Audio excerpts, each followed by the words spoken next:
Yeah, I'd like to go back to Franklin's points about the 1966 secession threat by the North, which of course is quite right. There's a passage that I would like to read that gives you some context, and it really focuses and develops on this point. You see, if those who've been listening carefully will see that much of this Nigeria story is a story of outside parties who have thrown the ethnic groups into a sack, from which at various points in our history, different groups have wanted to leave, but have been stopped from leaving. So it was made by, Nigeria was made by a foreign power, i.e. the British. And at different points in our journey, whether it's the North that has wanted to leave and they've been deterred from leaving, whether it's the East that wanted to leave and they've been stopped from leaving. And what really brings it into focus is the point that Franklin made about the role of the British and American ambassadors to Nigeria. When the North were threatening to leave, just after the 29th of July counter coup, 1966. Here's the passage. Even the House of Fulani had been heard shouting Araba, separate, during the May pogroms against the Igbos. The evidence suggests that they were bent on this course right up to the moment that OGUN was appointed Supreme Commander and head of the Supreme Military Council on 1st of August 1966. A close examination of the speech that OGUN delivered on that occasion suggests an 11th hour change of plan, because having explained the sectional killings in the January coup and the May and July pogroms, he presaged a dramatic announcement with the following words. I have now come to the most difficult parts, or the most important part of this statement. I am doing it conscious of the great disappointment and heartbreak it will cause all true and sincere lovers of Nigeria and of Nigerian unity, both at home and abroad, especially our brothers in the Commonwealth. As a result of the recent events and the other previous similar ones, I have come to strongly believe that we cannot honestly and sincerely continue in this wise, as the basis of trust and confidence in our unitary system of government has not been able to stand the test of time. I have already remarked on the issue in question.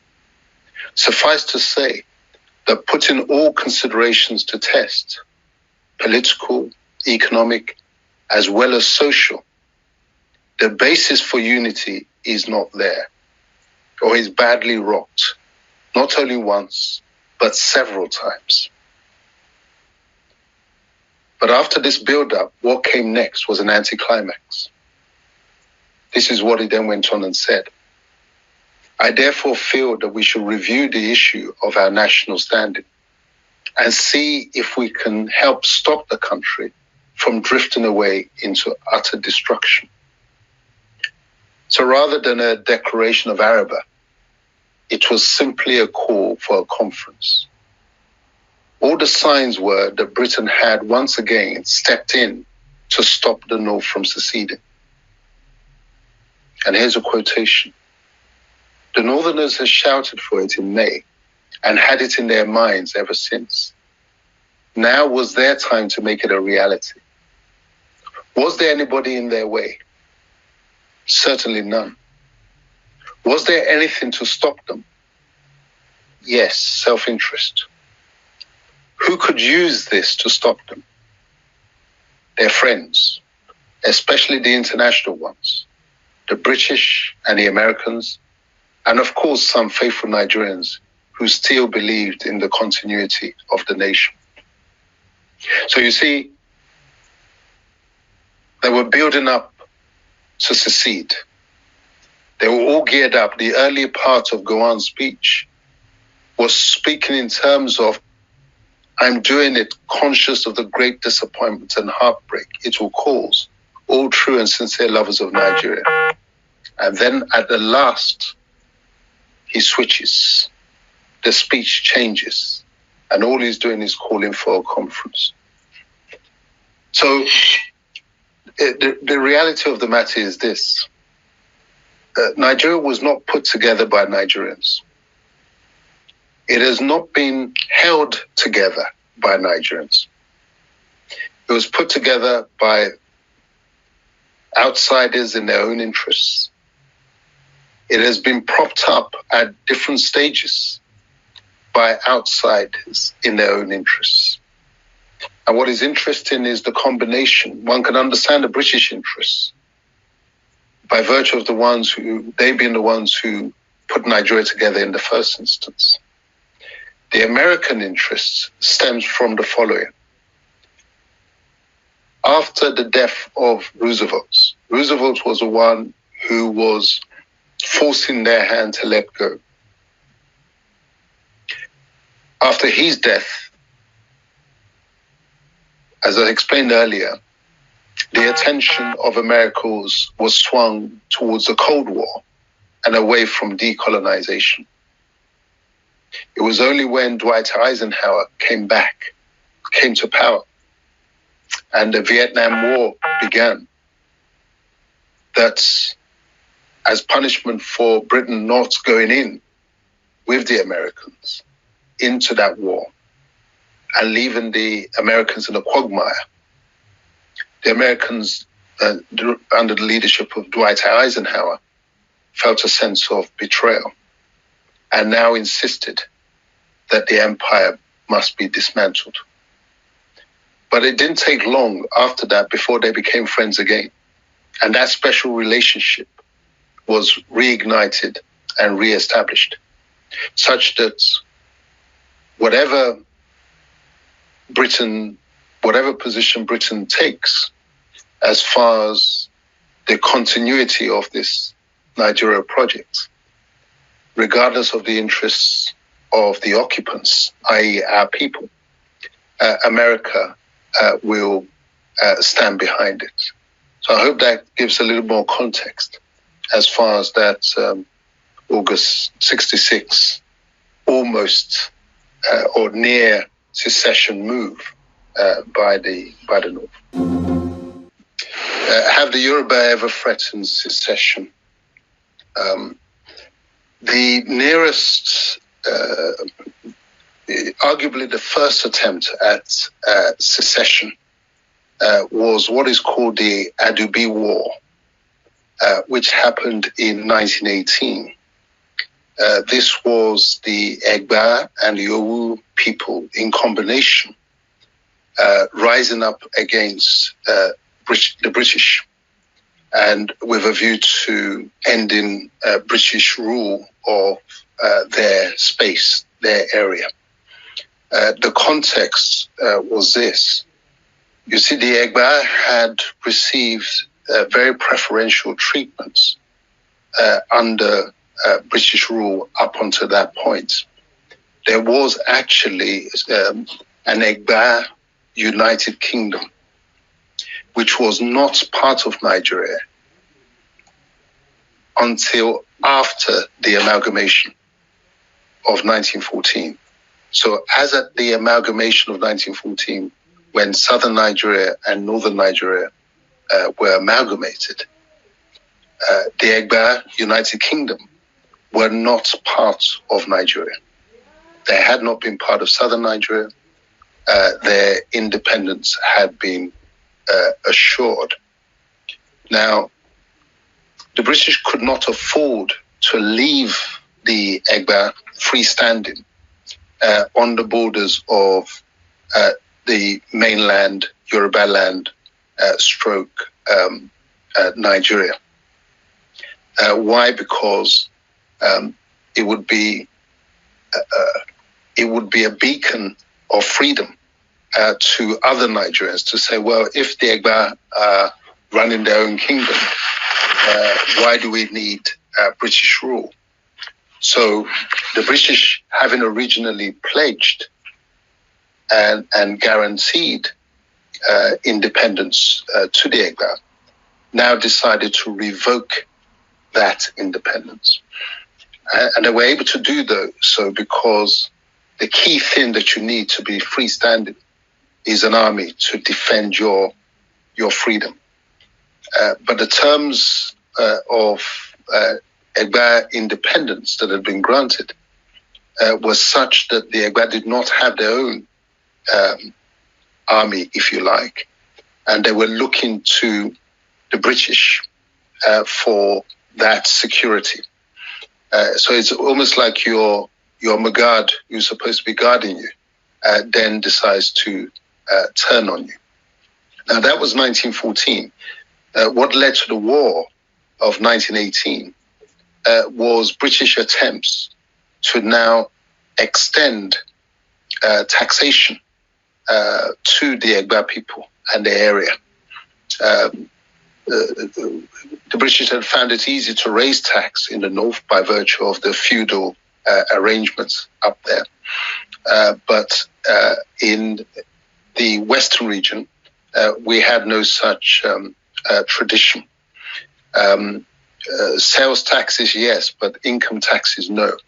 So it was the British attempt to try and impose tax on the Egba that now caused the uprising. And there was a war that lasted in the order of 2.5 weeks. The British were fortunate that the First World War had just come to an end at that point, such that they were able to send reinforcements in order to overwhelm the Egba. So that was what you could identify as the first secession attempt, and it was by Yoruba groups. The reason why you haven't had the equivalent of the secession attempts or threats by the North and the secession attempts by the East ever since is this, that as a result of that experience, that Ajubi War, the Yoruba were shut out of the army. The British covered up the move by seeking to say that the Yoruba were not fit for the army. They're not, but that's a nonsense because it was the Yoruba area, not least because of the very long civil war, the Kiriji War that lasted 16 years, that ended on the 23rd of September 1886, that had substantial military experience. But it was one of the terms of the end of that war, because the British stepped in to end the war. My own view is that they were actually had fed the war as a means of dismantling the Yoruba Empire, the Oyo Empire. They were supplying weaponry to both sides. They fought themselves to a standstill for 16 years. And when both sides were exhausted, the British were able to walk in and said, everybody drop the arms. So they demilitarized the Western region, with the exception of the Egba, because they had a special relationship with the Egba that dates back to the very first push towards colonization. Abeokuta was the base from which the British launched in to the Nigerian mainland, and that was Egba territory. And so they had formed a special relationship with the Egba. As part of that special relationship, the Egba had access to weaponry that other parts were. So when the Kiriji War ended, all other areas were demilitarized, and except the Egba. So the Egba had the weaponry. Now, the reason why the Yorubas were now shut out of the army was they had the advantage of education, not because they were cleverer than anybody else, simply because, as I've explained, the British push into the Nigeria space via the missionaries started in that Abeokuta area. And so missions now started pushing into the Yoruba mainland, and the main inducements that the missionaries used to win converts from the traditional faith was education. And so you never allow education to combine with the use of weaponry. The roots of that actually dates back to the slave trade. The two key things that, in order to sustain the slave trade, the two no-nos, as far as the enslaved were concerned, was you never teach them how to read, and you never teach them how to use weaponry. So in a situation where missionaries had pushed into Yoruba land and brought education, such that Yoruba land was producing graduates as early as the 1840s, 1850s, etc., whereas other areas had yet to be penetrated. So they had the advantage of education. They were not going to have military exposure as well. So that's what explains the imbalance in the army, such that the Yorubas had been, having been shut out of the army, had no military presence until the Second World War.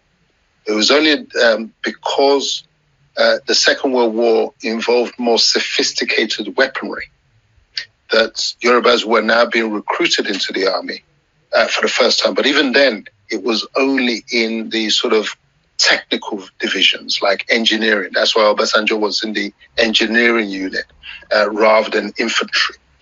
So that's the context of Yoruba secession attempt. As regards the Western region and the carve-off or carve-out of Lagos, separation of Lagos from the Western region, what was the attitude of the Western region?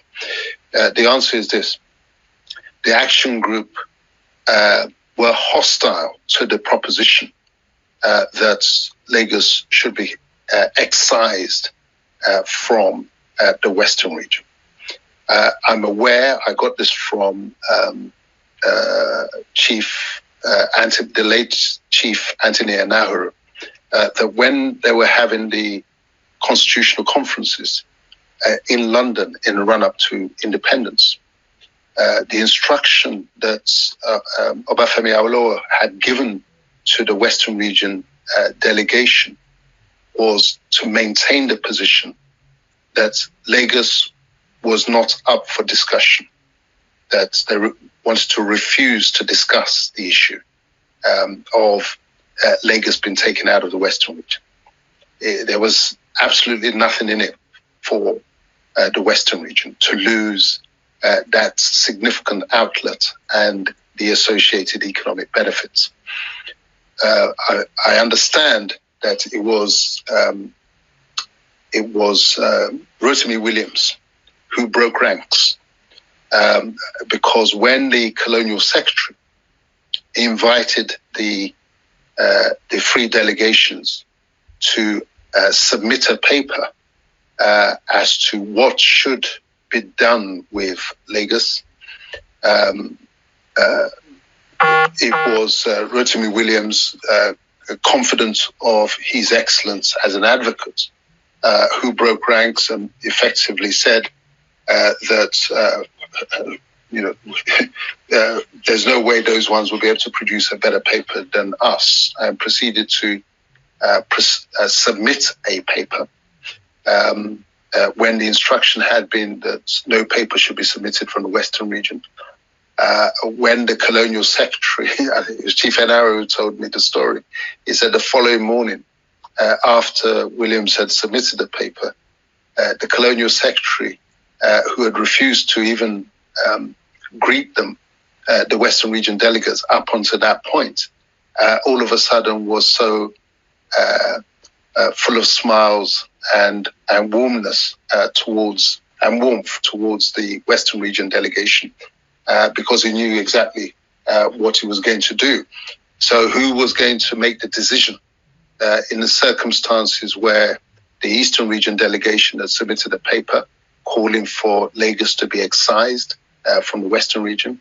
The Northern region had done the same, and there's the Western region arguing that Lagos should remain part of the Western region, and the decision was going to be down to the colonial secretary. And of course, the decision came back that commending the brilliance of the papers that had been submitted, and praising in particular the one that had been delivered by Chief Rotimi Williams, but then announcing that the decision has been made that Lagos should be excised. So that's the answer to the question that Mobalaji has asked.